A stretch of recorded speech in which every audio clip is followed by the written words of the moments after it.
tiempo atrás, años, llegaron a mi casa mis hermanas, dos de mis hermanas, con dos jóvenes bien elegantes, uniformados. Tenían un uniforme azul, muy bonito, tenían un gorro, y tenían aquí en la parte derecha del saco y la corbata era negra, tenían unas alas. Eran alférez de la Escuela Aérea de Aviación Marco Fidel Suárez. Y eran amigos, se hicieron amigos, y estos estudiantes, aspirantes a oficiales de la Fuerza Aérea, tenían un uniforme de gala muy elegante. Y muchos jóvenes se aficionaban a hacer carrera militar tanto en la Fuerza Aérea como en la Marina, y muchos admiraban los uniformes. El ejército era obligatorio, el servicio militar, pero aquellos que han terminado secundaria podían hacer carrera militar como oficiales, los que no, lo podían hacer como suboficiales. Pero me llamó la atención de que había y todavía seguramente existe mucha gente, muchos jóvenes deseosos de lucir un uniforme militar. La emoción de los uniformes para algunos, uniformes para estar bien presentados ante la novia, otros para ser admirados aunque no hayan combates ni nada, como héroes, y muchos otros con la promesa de dinero, especialmente cuando la economía está, especialmente en este país, está baja. Hay mucha gente se enlista en el ejército o en la marina o en el army, pero cuando la economía está buena, por lo general el mensaje, lo que mayormente da son minorías. El hecho es que muchos, al entrar a las instituciones militares, están anhelando una beca de estudios. Y si el país no está en guerra, están más cómodos, y quizás muchos no han llegado a pensar que hay un riesgo y que hay un peligro inminente en el cual tendrán que participar de una batalla. Y cuando empieza una guerra, hay nerviosismo, y hay algunos que han desertado al ejército.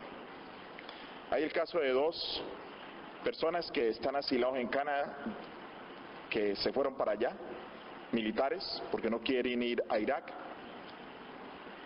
Así que cuando esto ocurre, cuando algún militar comete deserción, no termina sus metas, no termina sus aspiraciones, y a veces nos preguntamos que estará pasando lo mismo en la milicia cristiana. La Biblia compara a los cristianos como militantes, como un ejército. Los que militan en las fuerzas de Cristo deben de seguirlo todo el camino.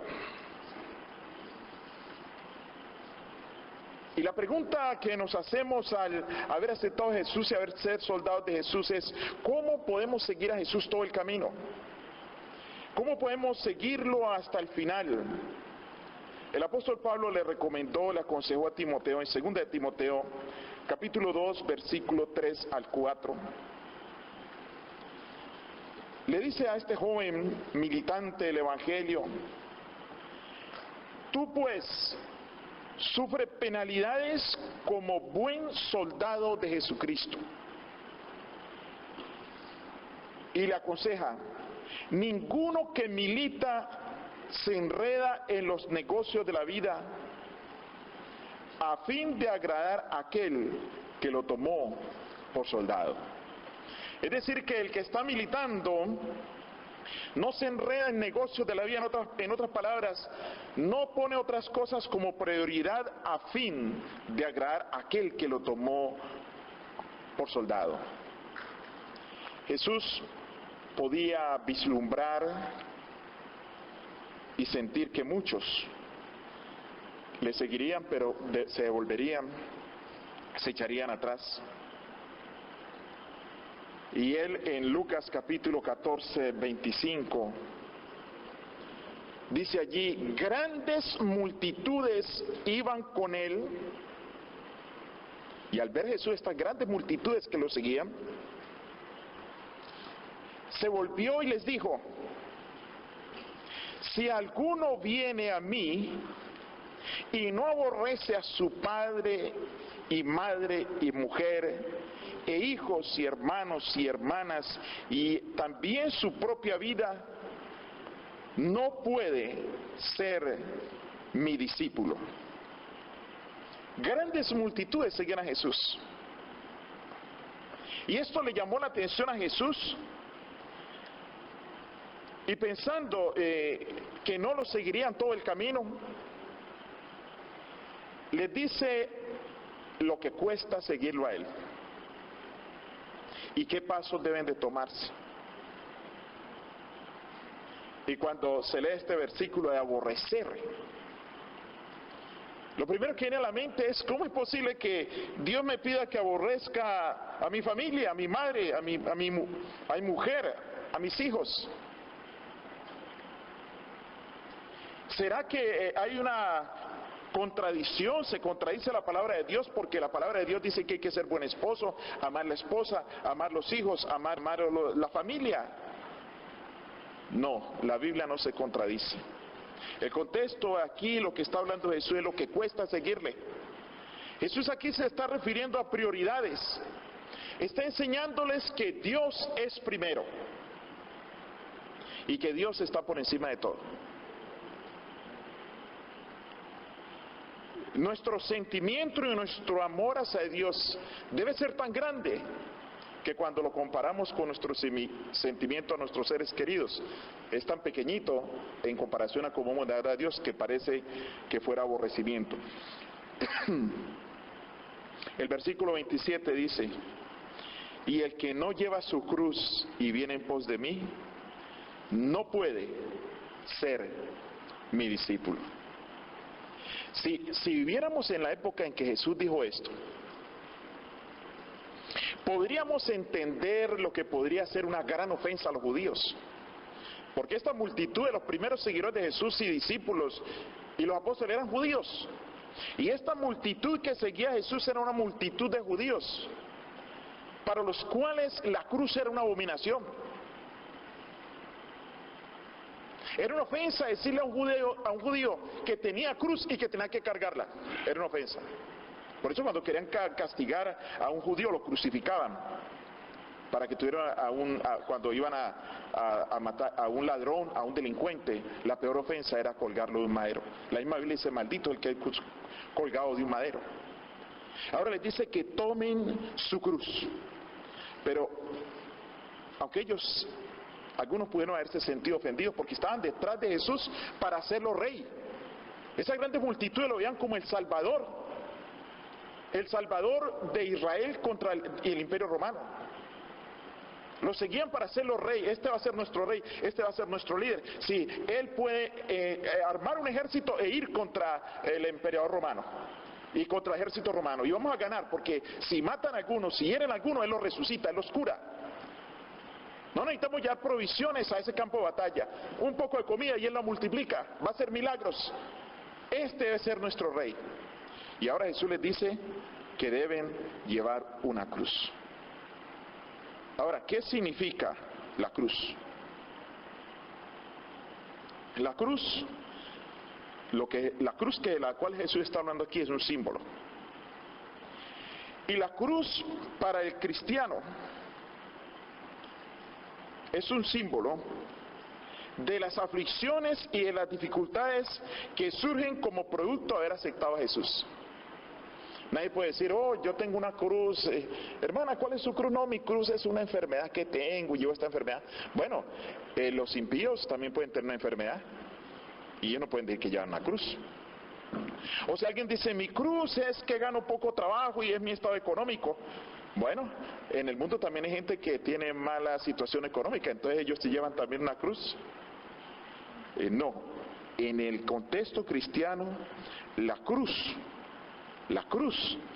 es las dificultades y los obstáculos que se presentan como resultado de la aceptación a Cristo, de seguir a Jesús. Ahora mi pregunta es, ¿cada uno tiene su propia cruz? ¿Tienen todos los seres humanos cruz?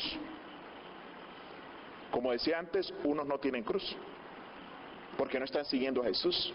A lo que se refiere aquí, no la tienen.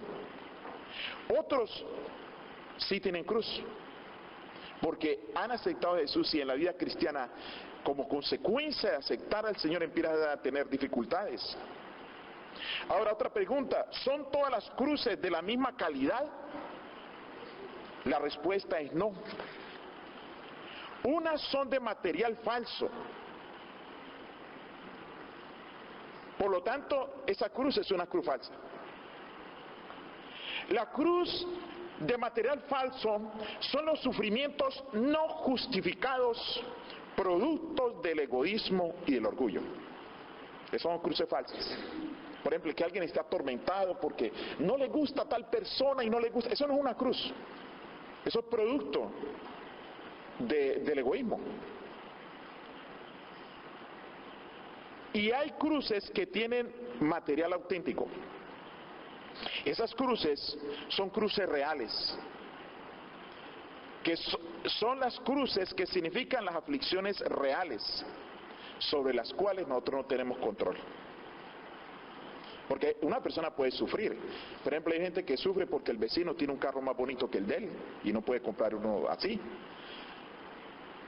Yo he conocido gente que hasta sufre por otros.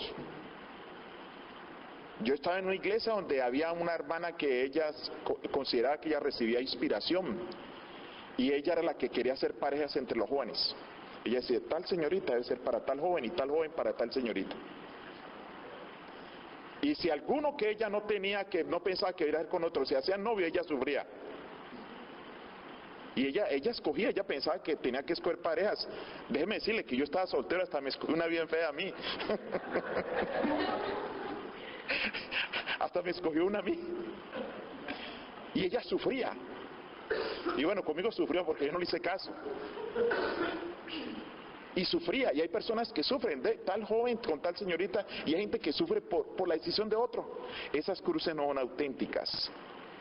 Ahora, otra pregunta es, ¿tienen las cruces, este símbolo, tienen el mismo peso? La respuesta es no. Unas son muy pesadas, más pesadas que otras. Hay quienes tienen más aflicciones y sufren más que otros. Yo recuerdo cuando una hermana fue bautizada y tuvimos que anunciar allí el día del bautismo que oraran por ella porque su esposo se oponía al bautismo y ella estaba bautizando en escondidas. Y ella podría tener teléfono. Ahí eso es una cruz. Un esposo que no deje que su esposa sea cristiana y la aflija que Satanás lo use. Esas son cruces legítimas. En Juan capítulo 6, versículo 63,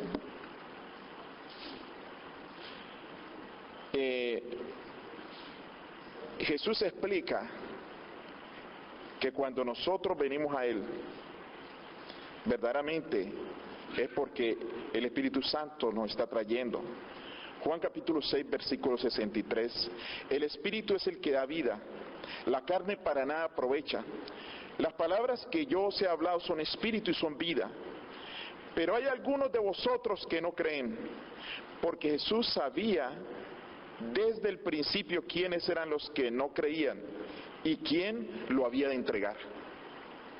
Y dijo, por eso os he dicho que ninguno puede venir a mí si no le fuere dado ¿de quién? Del Padre. Ustedes saben que allá había uno que llamaba Judas, que según la tradición y el contexto, él fue el que se ofreció. Él fue el que se ofreció. Y él venía con otros intereses, sus intereses eran comerciales. Su interés eran de dinero. Pero qué maravilloso es cuando el Padre Celestial, a través del Espíritu Santo, nos trae a Jesús. Y dice el versículo 65, y dijo, el versículo 60, desde entonces muchos de sus discípulos, ¿qué hicieron? Volvieron atrás, ¿y qué hacían? Y ya no andaban con él. Hay gente que queda a la mitad del camino porque realmente no está siguiendo de verdad a Jesús. Y quizás algunos como Judas pueden llegar casi hasta el final, pero realmente su conversión no es total ni es real. Dice, desde entonces muchos de sus discípulos volvieron atrás y ya no andaban con él. Es decir, que la multitud que le seguía empezó a disminuir. Y dijo entonces Jesús a los 12, ¿queréis acaso iros también vosotros? Y respondió Simón Pedro, Señor, ¿a quién iremos?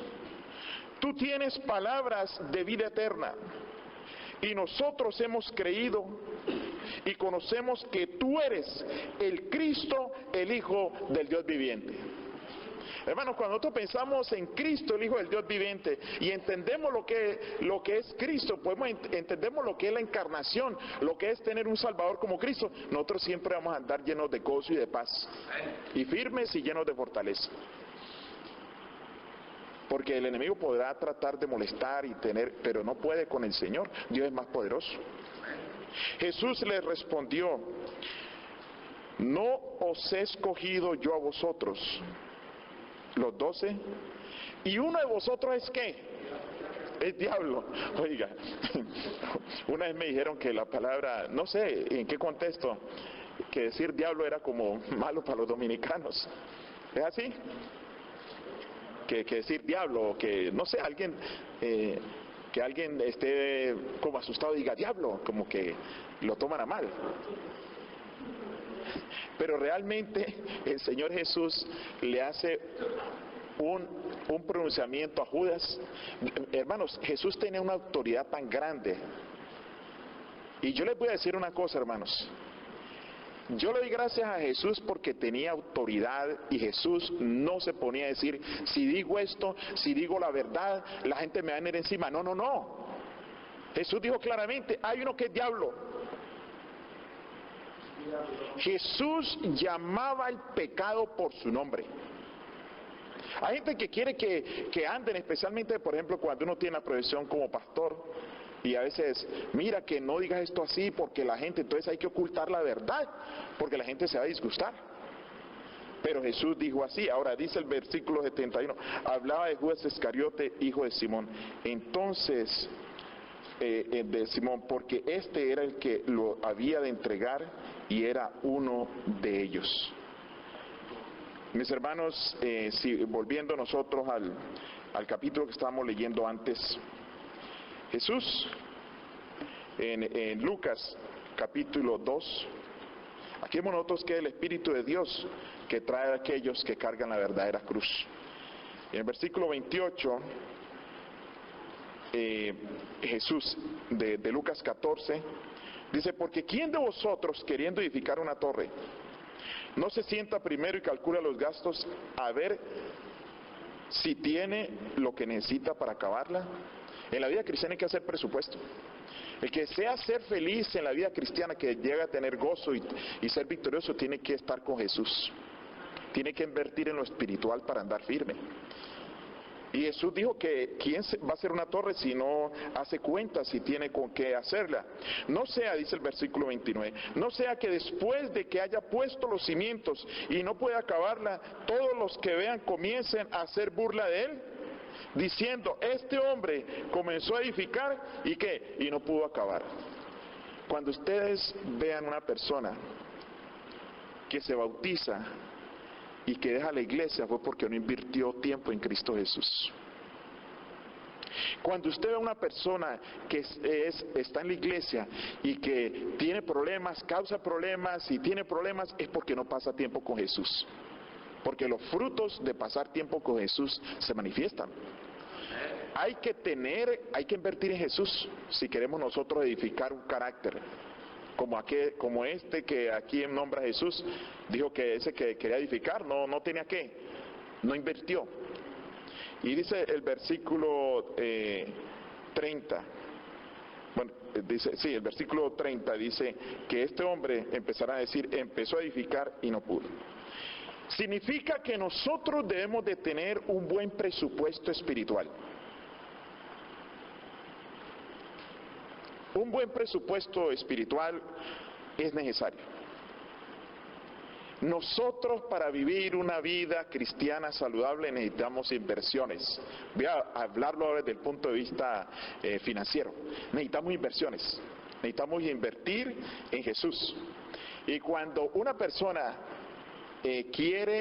piensa la vida cristiana, tiene dos inversores, dos inversionistas.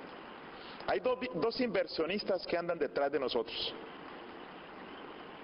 Los dos prometen ayudar con las respuestas correctas. Los dos nos enfatizan prioridades y ellos dos nos ofrecen aportar. Hay dos inversionistas que andan detrás de nosotros para invertir en nuestra vida espiritual. Estos dos inversionistas son Dios y Satanás. Ellos quieren reactivar nuestra economía espiritual para que seamos discípulos de Jesús. Y ustedes se maravillan. Los dos quieren invertir en nosotros para que seamos discípulos de Jesús. Y ustedes preguntarán, ¿pero cuándo Satanás va a invertir en mí para hacerme discípulo de Jesús? Sí, él engaña a la gente haciéndole creer, mira, haciendo esto y siendo así va a ser mejor cristiano. Mentira, lo está engañando con falsas inversiones. Pero quiero decir, Satanás no es un inversor de confianza, es tramposo. Pero sería bueno que mencionemos algunas de las inversiones que él hace. No para practicar esas inversiones que él hace, esas propuestas, sino para estar prevenidos de esa propuesta. Podría ser muchas, pero aquí tengo 1, 2, 3, 4, tengo 5 tipos de inversiones que el enemigo quiere hacer en la vida de cada cristiano. La primera inversión es el separatismo. Mira, por tu vida espiritual, vete a esa iglesia, cámbiate a otra. Y en ciudades grandes como Nueva York uno ve cantidad de gente que cambia de iglesia. Allí fulano no me miró bien, a esta persona como que no le caigo bien, como que aquí no me saludan, y el enemigo dice, vete a otra iglesia. Vete a tu iglesia porque así podrás ser un mejor cristiano. Cambia tu feligresía a otro lugar y así vas a ser mejor cristiano. O sea que el separatismo puede ser separación de la iglesia o separación a grupos apóstatas, siguiendo líderes falsos o falsos pastores que descarrían el rebaño con sus engaños. Yo no sé si ustedes han estado en iglesias donde aparece alguno que llega y se lleva un grupo. Hermanos, nunca esa inversión es de Dios. Cuando usted se cambie de una iglesia sin haberse mudado de la casa, y usted se cambia de una iglesia porque le queda más cerca, mucha gente ni lo hace. Yo les quiero decir honestamente, hermanos, hay gente que no va a la iglesia porque ama a la congregación, a los hermanos. Cuando mi abuelo lo cambiaban de iglesia, nosotros sufríamos. A nosotros nos crió mi abuelo, prácticamente podemos decir, bueno, en gran medida mientras mi madre trabajaba, nos cambiaban de iglesia, nosotros perdíamos los amiguitos, sufríamos. Hay congregaciones que sufren cuando cambian el pastor porque lo aprecian, lo quieren, y el pastor también sufre. Y a veces a las esposas del pastor, las esposas de los pastores sufren porque aman a la gente, le hace falta, no hace falta a la gente cuando lo cambian a uno. Entonces un hermano que no lo está cambiando nadie para otra iglesia, obligando, ¿por qué se tiene que ir si ama a la congregación? Ahora, si se va por alguna otra necesidad, está bien. Está como en una iglesia, no sé si ustedes conocen, un gran pastor y ahora es médico, el doctor Andrés Molina, no sé si alguno lo conoció. La esposa la quería mucho en todas partes, él me ayudó mucho trabajando como médico a él y era miembro de la iglesia. Y él cuentan que cuando lo cambiaban de iglesia decían, hermanos, la asociación me está mandando a otro distrito. Todo el mundo decía, se nos va Cleire. O sea, pensaban en la esposa de él, la quería mucho. Salirse de la iglesia al mundo o irse a la apostasía, que porque quiere mejorar su vida espiritual, es un engaño de Satanás, el separatismo. Otra inversión que hace Satanás, retaliación. Es que Satanás le dice a la persona que para que esté bien espiritualmente, debe hacerle a los otros lo que le están haciendo a él. No te dejes. No es que tu imagen se dañe y la persona paga mal por mal o bien por bien. Otra inversión que Satanás hace haciéndole creer a personas que es para su bien, el rumorismo. Esta inversión del enemigo es convertir las sugerencias a críticas destructivas. Es cuando el enemigo le dice, mira, sugiera esto, da esta sugerencia, pero no se la da a la persona adecuada, ni en el momento adecuado, ni en el lugar adecuado, sino que empieza a tirarla. En esta iglesia todo va mal, la iglesia está como cayendo. Ese mensaje de que la iglesia está cayendo, de que la gente está mal, que la iglesia está mal, ese no es de Dios, ese mensaje. Porque los ángeles de Dios están trabajando y el Espíritu de Dios está trabajando. Cuando una persona dice la iglesia está mal, se está refiriendo a él porque él es iglesia y él solo conoce su corazón, no puede juzgar el corazón de otros. Penúltima inversión del enemigo, el fanatismo. El fanatismo es el aumento de mandamientos humanas, leyes extrabíblicas y desprestigio a la pluma inspirada. El fanatismo. Hay gente que inventa muchas cosas. Una vez íbamos a tener una santa cena en uno de los distritos el distrito que tenía antes. Y ya teníamos todo listo cuando viene una joven preocupada, diaconisa. Pastor, no puedo servir. La directora de diaconisa me dice que no puedo servir en la Santa Cena. Y yo le dije, ¿pero por qué, hermana? ¿Usted ha practicado y todo? No, ella me preguntó que yo tenía la menstruación, el periodo, y yo le dije que sí. ¿Y qué tiene que ver eso? Y ella me dijo que no podía. ¿Y dónde salió eso? No, que en el Antiguo Testamento, hermana, es algo diferente. Y eso no tiene ni que decírselo a nadie, es una cuestión privada.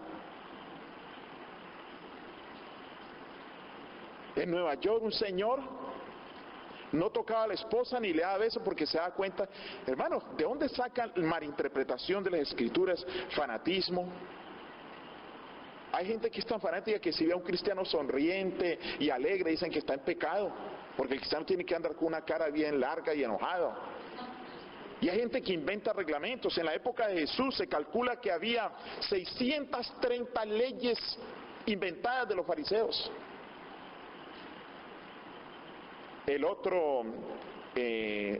La última inversión que quiero nombrar del enemigo es el liberalismo.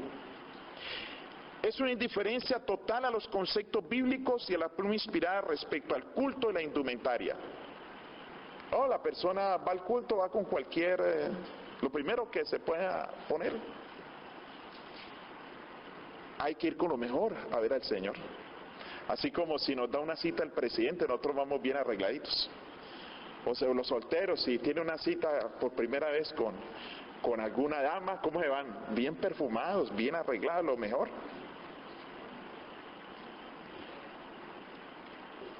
O convertir el culto como si fuera un espectáculo mundano.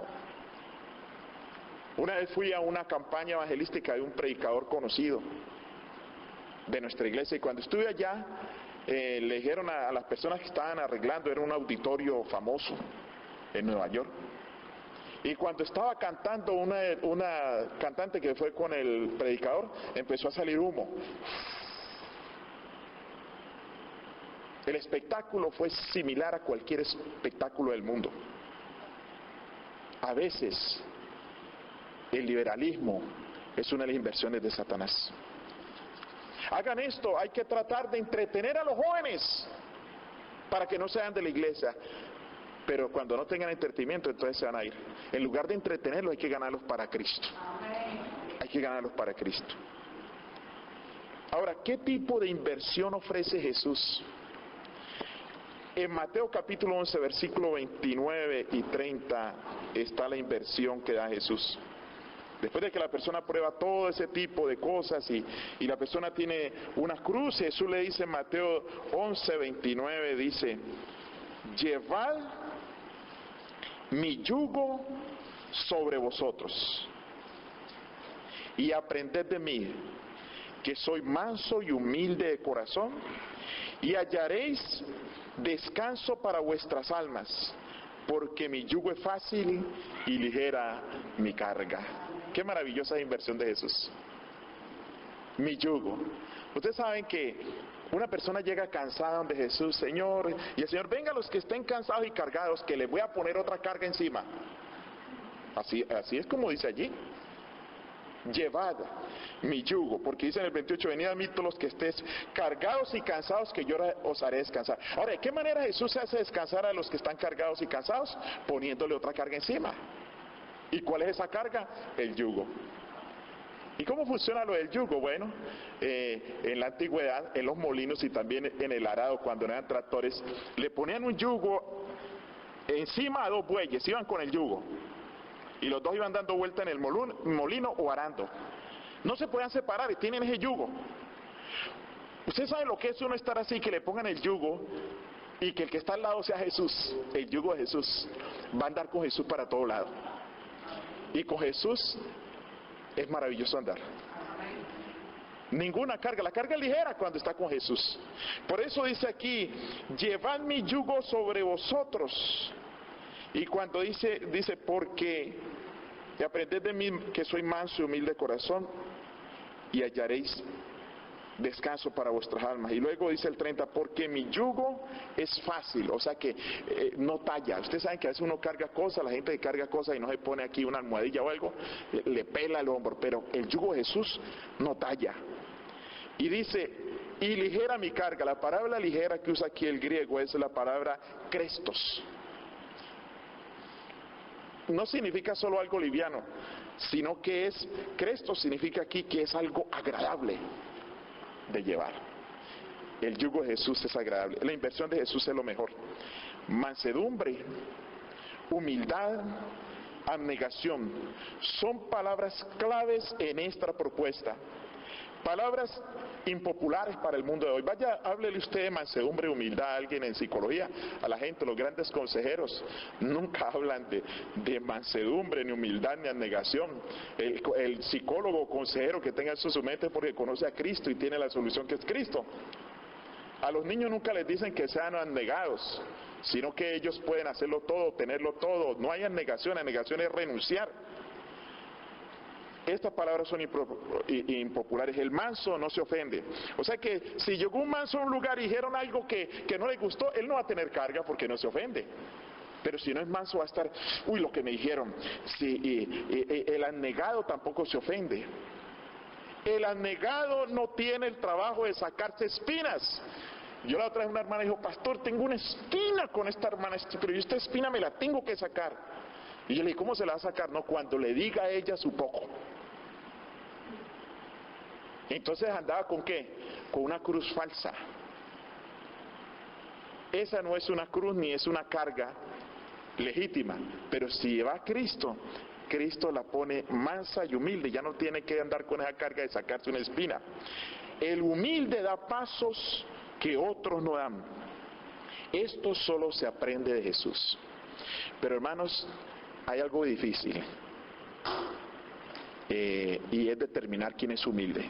Ese no es trabajo nuestro. No es trabajo nuestro. Nunca analice si alguien es humilde o no. Nunca dé su concepto si alguien es humilde o no lo es, porque solo Dios conoce el corazón. Solo Dios conoce el corazón. Hay gente que le parece la personalidad del otro es una personalidad orgullosa. Por ejemplo, había una iglesia donde llegó un pastor y ese pastor predicaba fuerte y dijeron: este pastor es orgulloso, que porque predicaba fuerte. Y después le llevaron un pastor que hablaba suavecito y decían: no, ese no tiene el Espíritu Santo. O sea que de todas maneras le encontraban algo.